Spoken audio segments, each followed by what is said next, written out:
The engagement party was everything I'd dreamed of: twinkling lights strung across my parents' backyard, champagne flowing freely, and our closest friends celebrating what should have been the happiest moment of my life.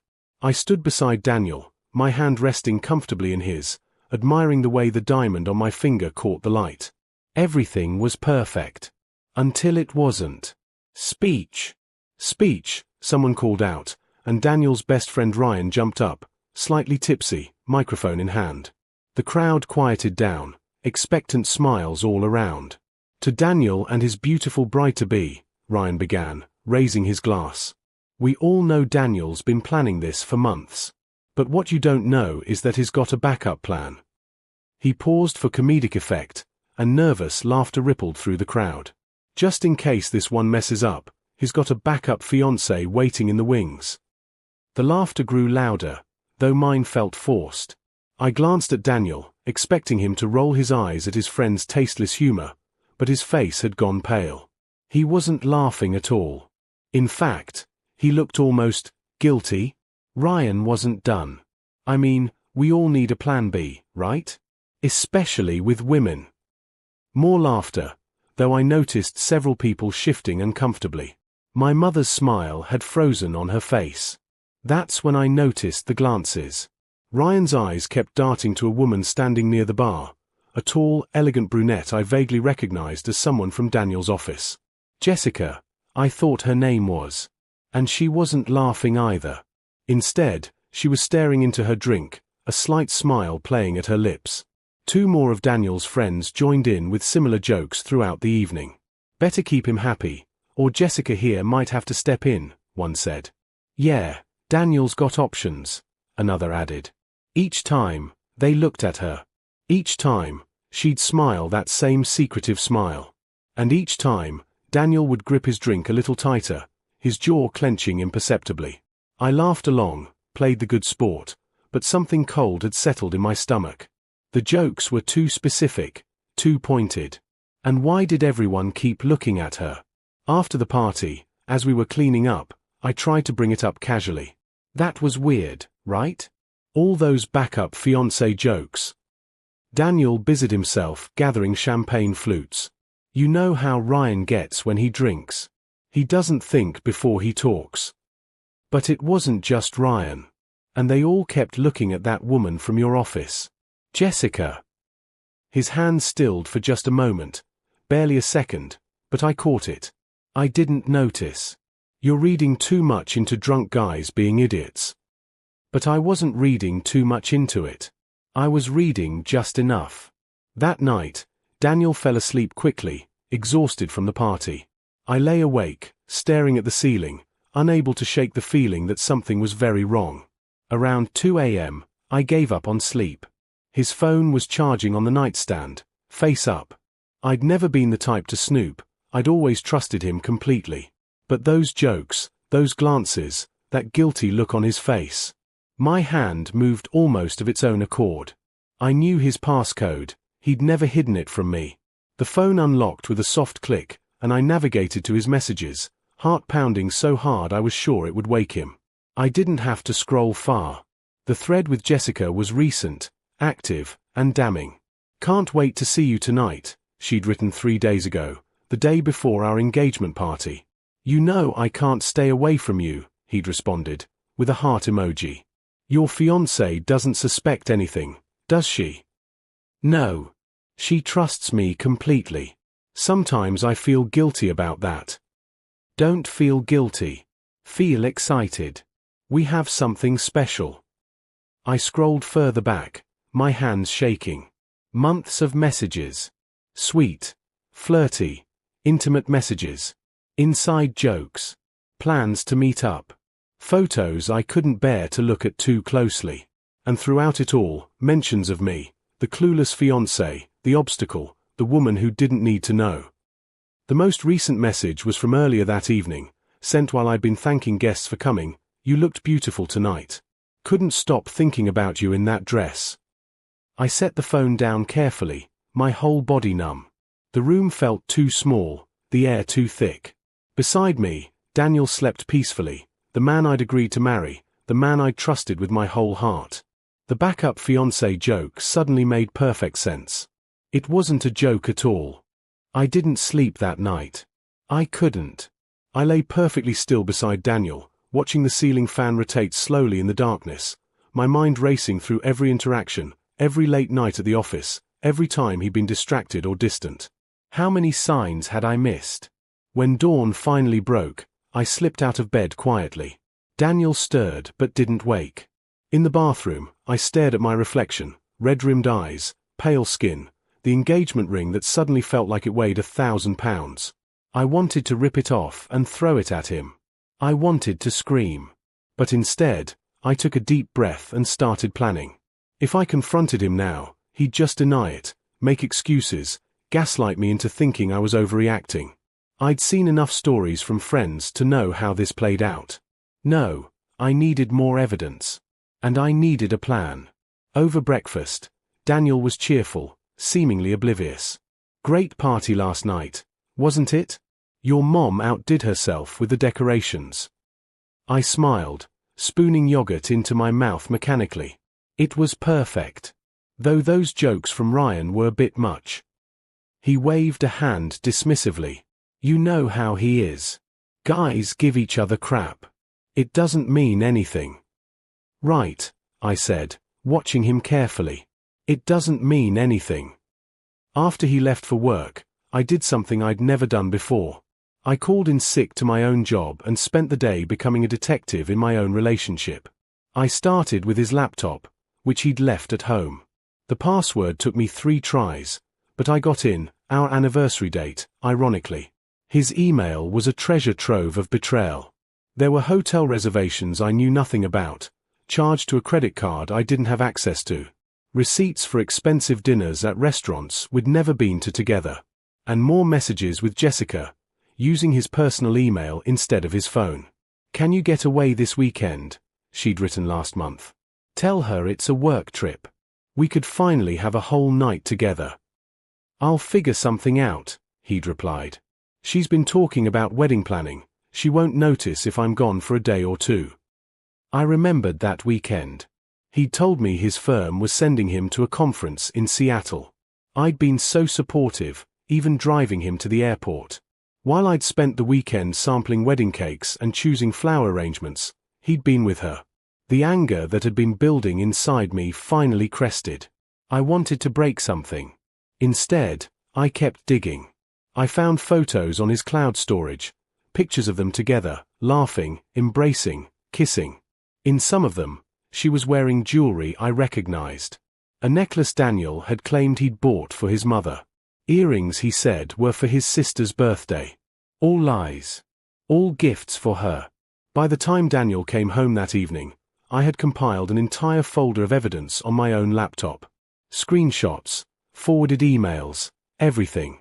But I still wasn't ready to confront him. I needed something more. I needed to see how far he would go, how easily he would lie to my face when given a direct opportunity to come clean. Hey, sweetheart, he said, kissing my cheek as he walked in. The casual affection made my skin crawl, but I forced myself to smile. How was work?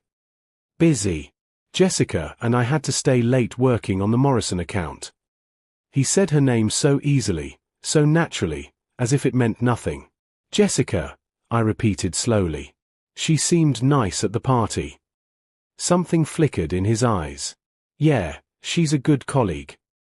Some of your friends seem to think she was more than that. I kept my tone light, curious, not accusatory. He laughed, but it sounded forced.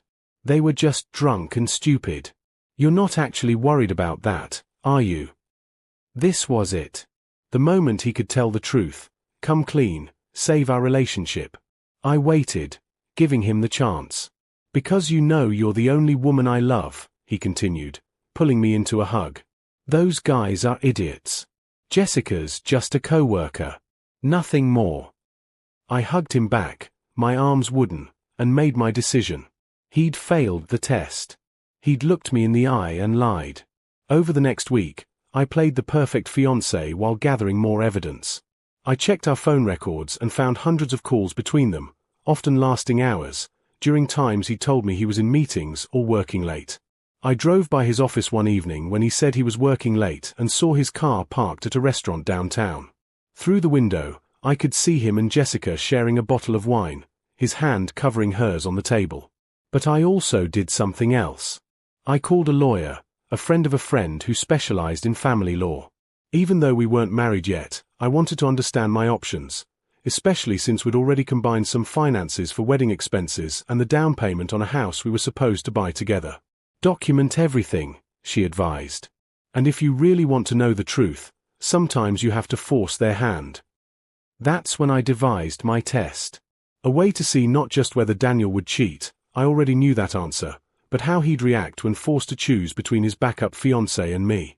I started planning, and this time, I was going to be ready for whatever came next. The plan came to me during a sleepless night, scrolling through those messages again, each one a fresh knife to the heart. If Daniel had a backup fiancé, then I needed to make him think he might actually need her. I needed to create a situation where he'd have to show his true colors, not through confrontation, but through choice. I started by becoming the difficult fiancé his messages had always hinted I might become. "I've been thinking," I said over dinner one evening, pushing my food around my plate. "Maybe we should postpone the wedding." Daniel's fork froze halfway to his mouth. "What? Why?" "I don't know. I feel like we're rushing. Maybe we should wait another year, really make sure we're ready." I watched his face carefully. Relief flooded his features before he quickly masked it with concern. "If that's what you want, honey, I just want you to be happy." Too easy. He'd agreed too quickly. A man truly in love would have asked more questions, seemed more disappointed. Over the next few days, I ramped it up. I picked small fights about nothing, the way he loaded the dishwasher, his tone when he spoke to me, plans he made without consulting me first. Each time, I watched him grow more frustrated, more distant. And each time, I checked his phone and found fresh messages to Jessica. "She's being crazy lately," he'd written. "Wanting to postpone the wedding, picking fights about everything." "Maybe it's a sign," Jessica had responded. "Maybe she knows deep down that you two aren't right for each other." "Maybe you're right." Those 3 words told me everything I needed to know. He was already mentally checking out, already building a narrative where I was the problem, where leaving me for Jessica would be justified. But I wasn't done yet. Phase 2 of my plan began when I accidentally left my laptop open to a job posting in Boston, 3,000 miles away. Daniel noticed it that evening. "Boston?" he asked, pointing at the screen. I shrugged. "Just looking. There's an amazing opportunity there. Better position, more money." "But what about us? What about the wedding?" "You said you wanted me to be happy," I reminded him. "This job would make me happy. We could do long distance for a while, see how it goes." I could practically see the calculations running behind his eyes. Long distance would be perfect for him. He could be with Jessica while keeping me as his backup plan. "If it's really what you want," he said slowly, "I support you." That night, his messages to Jessica were ecstatic. "She might be moving to Boston. Can you believe it? This could work out perfectly. Does this mean we can finally be together?" Jessica had written back, "Let's not get ahead of ourselves. But yeah, maybe soon." I felt sick reading it, but I pushed forward. The final phase of my plan required precision timing and a bit of theatrical flair. I called Ryan, Daniel's best friend who'd made those backup fiancé jokes. We met at a coffee shop the next morning. "I need to ask you something, and I need you to be honest with me," I said, sliding into the seat across from him. "Daniel and Jessica. How long has it been going on?" Ryan's face went pale. I don't know what you're talking about." "Ryan. I know. I've known for a while. I just need details." He slumped in his chair, guilt written all over his face. "About 8 months. Look, I told him it was wrong. I told him he needed to break up with you before things got serious with her. But he said he loved you both, couldn't choose." "Couldn't choose," I repeated bitterly. "And you all thought this was funny? The backup fiancé jokes." "That was messed up," I know. We were trying to get him to see how ridiculous the situation was. We thought if we made it into a joke at the engagement party, he'd realize he had to make a choice. Some of the guys thought he'd pick you, others thought Jessica. It was stupid. We were stupid. Yes, you were. I leaned forward. But now you're going to help me fix this. Ryan listened as I outlined my plan, his eyes growing wider with each detail. That's kind of brilliant, he said when I finished. And brutal. But he deserves it. Will you help? He nodded slowly. Yeah, I'll help. It's the least I can do. The trap was set for Friday night. Daniel thought we were going to a dinner party at Ryan's house, just a small gathering of friends. What he didn't know was that I'd invited Jessica too, telling her through a fake email from Daniel's work that there was a surprise celebration for a major account they'd landed. I also didn't tell Daniel that I'd invited my parents, my sister, and several of our mutual friends who knew nothing about his affair. And I'd hired a photographer, ostensibly for Ryan's birthday, but really to document everything. On Friday morning, I played my final card.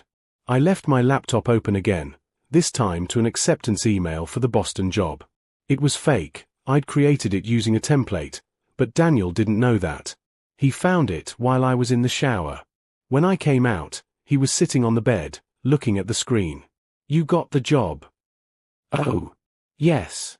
I was going to tell you tonight. They want me to start in 2 weeks. 2 weeks. His voice cracked slightly. I know it's fast.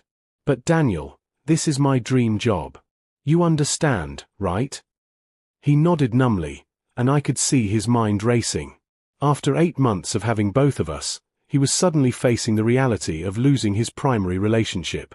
The safety net was being yanked away. We'll make it work, he said finally, but his voice lacked conviction.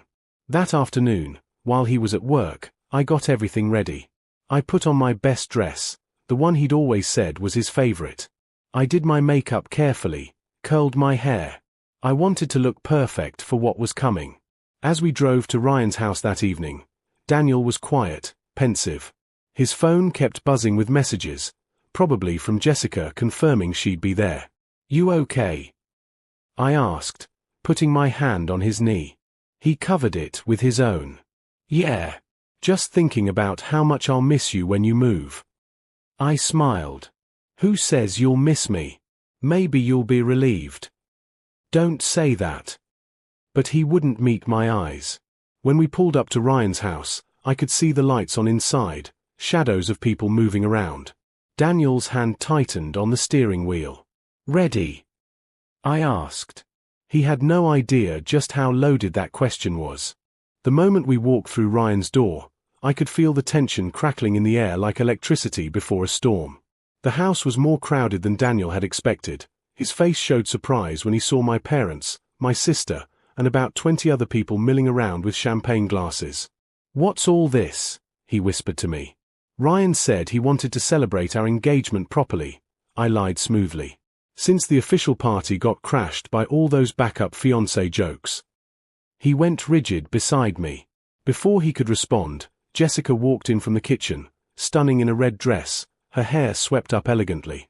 Our eyes met across the room, and I saw confusion flicker across her face as she registered the crowd, my presence, and Daniel's arm around my waist. Daniel! Ryan called out, raising a glass. There's the man of the hour. Come on, speech time. I felt Daniel try to pull away, but I linked my arm through his firmly. Yes, honey, I said loud enough for people nearby to hear. Let's hear what you have to say about our future together. We made our way to the center of the living room, where Ryan had set up a small microphone, my addition to the plan. Jessica had moved to the back of the room, looking like she wanted to disappear into the wall. I'm not really prepared, Daniel stammered, his eyes darting between me and Jessica. That's okay, I said, taking the microphone. I have some things I'd like to say first. I smiled at the crowd, channeling every ounce of composure I had left. Thank you all for coming tonight. When Daniel and I got engaged 3 months ago, I thought I knew exactly who I was marrying. I thought I knew the man standing beside me. Daniel's face had gone pale. He tried to take my hand, but I stepped away gracefully. I thought I was marrying someone honest. Someone loyal. Someone who meant it when he said forsaking all others. I let that hang in the air for a moment. Several people shifted uncomfortably. My mother's smile had frozen on her face. She didn't know what was coming, but she knew something was wrong. But then I found out something interesting at our engagement party. Did you all hear the jokes about Daniel having a backup fiancé? Nervous laughter rippled through the crowd. I laughed too, because I thought it was a joke. Sweetheart, Daniel reached for the microphone, but I turned away from him. Jessica, I called out, looking directly at her. She'd gone white as a sheet. Could you come up here, please? What are you doing? Daniel hissed, but I ignored him. Jessica remained frozen by the wall, shaking her head slightly. No. Okay, I'll continue from here then. I pulled out my phone, where I'd loaded several screenshots. I'm going to read you all some text messages. These are from Daniel's phone to Jessica, sent over the past 8 months. Stop, Daniel said urgently, grabbing my arm. This is insane. Let's talk about this privately. I pulled away from him. Like you talked to me privately about your relationship with her? Oh wait, you didn't. You let me plan a wedding while you planned a future with someone else. My sister had moved to my side, her hand on my back in support. She'd been the one person I'd confided in about my plan. I started reading, my voice steady despite the trembling in my hands. Can't wait to see you tonight. You know I can't stay away from you. That was sent 3 days before our engagement party, Daniel. While I was at the jeweler picking up your wedding band. Gasps echoed around the room. My mother had tears in her eyes. My father looked like he wanted to hit something. Here's another good one. She trusts me completely. Sometimes I feel guilty about that. At least you had the decency to feel guilty. My voice cracked slightly on that last word, but I pushed through. Daniel had stopped trying to stop me. He just stood there, frozen, as his entire life collapsed around him. And my personal favorite, I continued, scrolling to the most recent message. This was sent yesterday. She's moving to Boston. This could work out perfectly. We can finally be together. You see, Daniel thought I was taking a job across the country. He was thrilled. Because it meant he could have his backup fiancée without the messy complications of actually breaking up with me. Jessica had started crying, mascara running down her face. She pushed through the crowd and ran out the front door. Daniel didn't move to follow her. I don't, he started, but Ryan cut him off. Don't bother, man, Ryan said, his voice hard. We all heard her. She's got the receipts. I looked around at the faces of our friends and family. Some looked angry, some looked sad, most looked shocked. This wasn't the evening any of them had expected. I staged the Boston job, I said, my voice quieter now. I wanted to see what you'd do if you thought I was leaving. If you'd fight for me, or if you'd see it as an opportunity to finally be with her. I laughed, but it came out bitter. You couldn't accept that offer fast enough. I was trying to be supportive, he said weakly. You were trying to have your cake and eat it too. I slipped the engagement ring off my finger. It felt like removing a shackle. You wanted a stable, respectable fiancé for your family and your career, and an exciting mistress for your ego.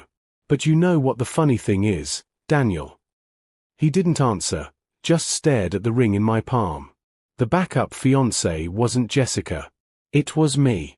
I was your fallback option, your safe choice, the one you'd settle for if your real preference didn't work out. I pressed the ring into his hand. Well, I'm nobody's backup plan. The room erupted in chaos. My father moved toward Daniel, and it took both Ryan and another friend to hold him back. My mother wrapped me in her arms, sobbing.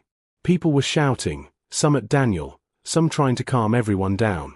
Through it all, Daniel just stood there, holding the ring, looking like a man who'd just watched his entire future disintegrate in real time.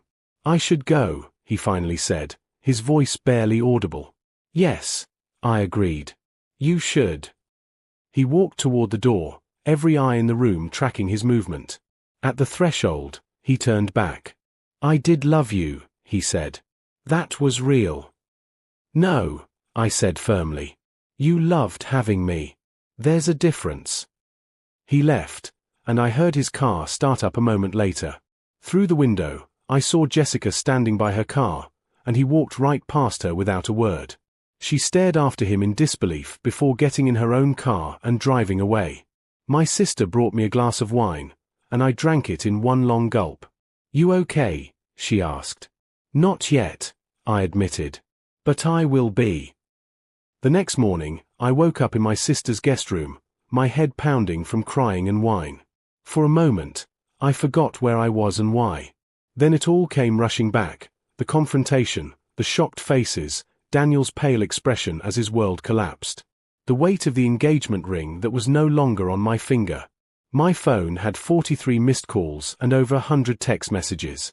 Most were from friends expressing support. 3 were from Daniel, which I deleted without reading. 2 were from Jessica, which surprised me enough that I opened them. The first: "I know you have no reason to believe me, but I didn't know he was going to propose to you. When he told me, he said it was for his family, that his parents were pressuring him. He said he was going to break it off with you after the engagement party."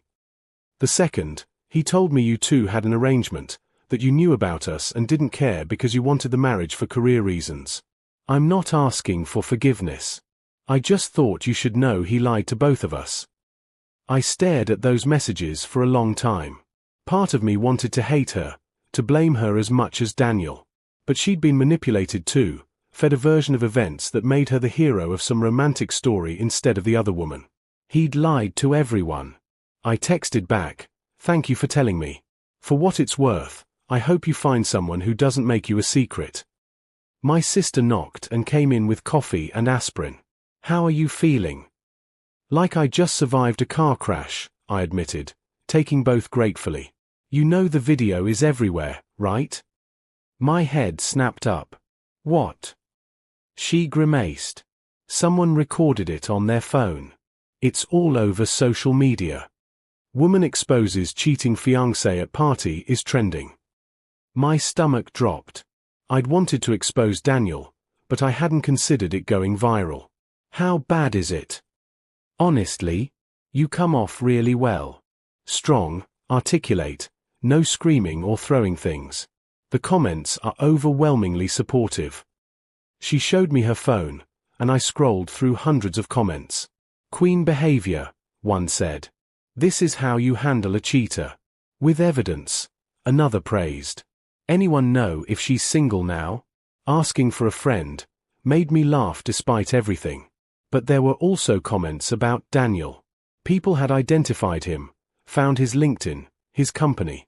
Someone had even found Jessica. Their professional reputations were being shredded in real time. "I didn't mean for it to go this far," I said quietly. "You didn't do this," my sister reminded me. "He did. You just refused to suffer in silence." Over the next week, the fallout continued to ripple outward. Daniel moved out of our apartment. We'd been living together for 2 years, taking his things while I stayed at my sister's. He left a note apologizing, saying he understood if I hated him, that he hoped someday I could forgive him. I threw it away without finishing it. The calls with lawyers began. Untangling our shared finances was complicated. We'd combined accounts for wedding expenses, put a deposit down on a venue, ordered flowers and catering. My lawyer assured me we could recover most of my contribution, especially given the circumstances. Daniel's parents called, his mother crying, saying she'd always thought of me as a daughter. I was kind to her, because none of this was her fault, but I made it clear there would be no reconciliation. Whatever Daniel had told them, the truth was now public record. My own parents were devastated, not just by Daniel's betrayal but by their own blindness to it. "We loved him like a son," my father said, looking older than I'd ever seen him. "How did we not see?" "Because he was good at lying," I answered simply. "To all of us." Work was awkward for the first few days. People had seen the video, everyone knew, but my boss called me into her office and said something I hadn't expected: "You handled an impossible situation with grace and strength." Anyone who judges you for it can answer to me. Slowly, life began to rebuild itself. I moved into a new apartment, smaller but all mine. I threw out everything that reminded me of Daniel: photos, gifts, the wedding magazines I'd been collecting. It felt like exorcising a ghost. Ryan reached out 2 weeks after the party. "I owe you a real apology," he said when we met for coffee. "I should have told you from the beginning. I knew what he was doing was wrong, but I was more loyal to him than to what was right. That makes me complicit." "Yes, it does," I agreed. "But you helped me in the end. That counts for something." For what it's worth, Jessica broke things off with him. And he got demoted at work. The company didn't want the drama. I think he's moving back to his hometown. I should have felt triumphant hearing that, but I just felt tired. I don't want revenge anymore, Ryan. I just want to move forward. 3 months later, I was having dinner with friends when one of them mentioned she'd seen Daniel at a grocery store. "He looked terrible," she reported. "Asked how you were doing." "What did you tell him?" I asked. "That you're thriving. Because you are." And she was right. I had started taking art classes, something I'd always wanted to do but never made time for. I'd reconnected with old friends I'd neglected during my relationship. I'd even started dating again, nothing serious, just coffee and conversation, remembering what it felt like to be chosen, to be someone's first choice rather than their backup plan. The engagement ring, I'd sold it. The money went into a savings account I labeled New Beginnings. I didn't know yet what those new beginnings would look like, but for the first time in months, I was excited to find out. One evening, my phone buzzed with a message from an unknown number. Against my better judgment, I opened it.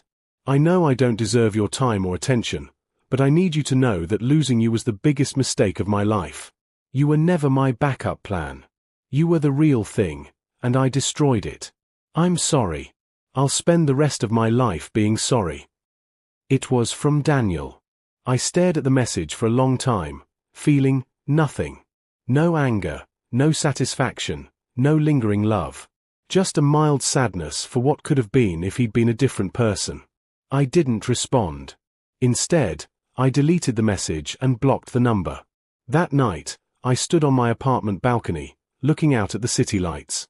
The wound Daniel had left was still healing, still tender, but it was healing.